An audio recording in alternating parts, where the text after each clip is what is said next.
US President Donald Trump temporarily lifted tariffs on Canada and Mexico, easing trade tensions and providing relief after market backlash.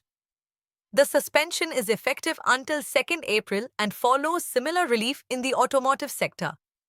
Broad tariffs on steel and aluminium will still be implemented next week, with Canada and Mexico remaining partly affected.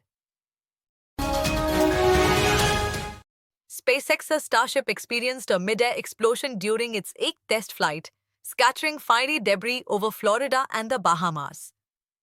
The incident led the Federal Aviation Administration to temporarily ground flights at several Florida airports due to concerns about falling debris.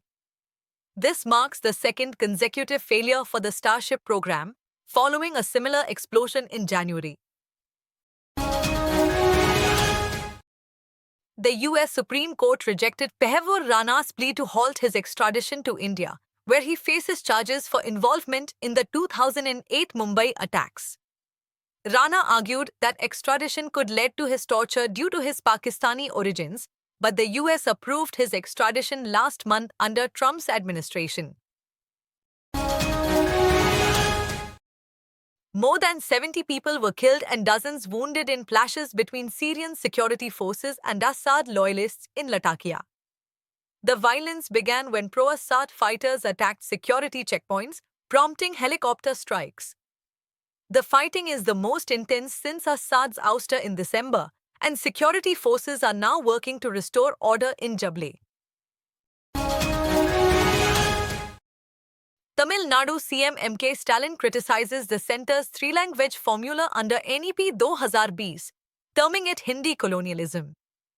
He asserts Tamil Nadu will not tolerate this and mocks the BJP's signature campaign. Stalin emphasizes that Hindi has been overly imposed, while the Tamil Nadu BJP chief counters his claims and backs the policy.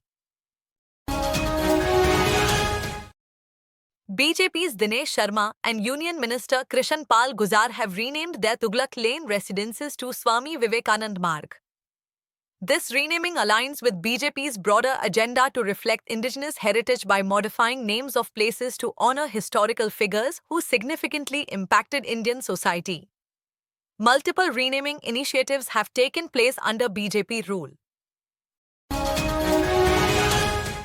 The Madras High Court directed the Union government to unblock Ananda Vikatan's website while mandating the removal of an offensive cartoon featuring PM Narendra Modi.